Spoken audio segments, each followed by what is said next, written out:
Hello and welcome from the Museum of Russian Icons. My name is Garrity-Arquitt and I'm registrar here at the museum.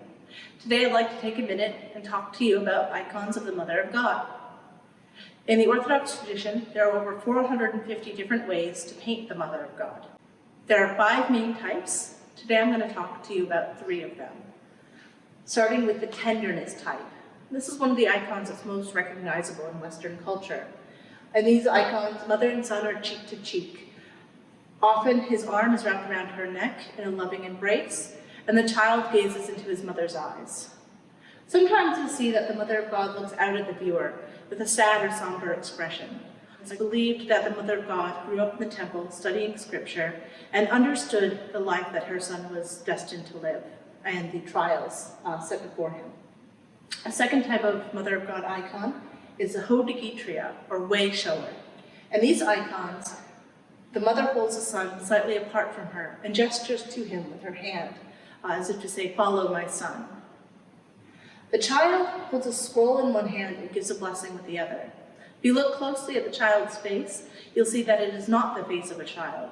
He has a high and wrinkled forehead and shrunken eyes to denote great wisdom. Yet he has the small body of a child.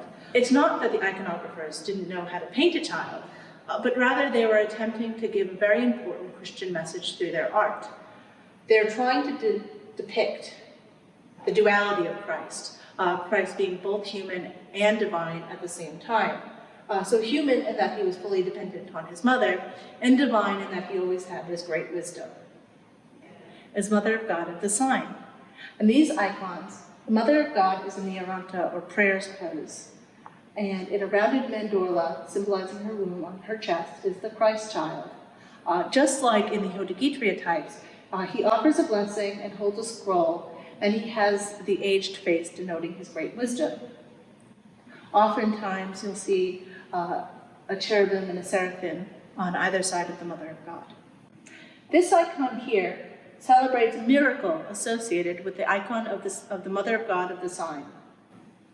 It's said that during a battle between the Novgorodians and the Suzdalians, the Novgorodians, who were besieged, brought out an icon of the sign from their church to the city walls.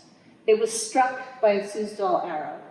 Shortly thereafter, the Suzdalian army fell into disarray, fighting amongst themselves, and were defeated. This miracle was recorded, and many icons were painted from the sign icon itself, but also of the event.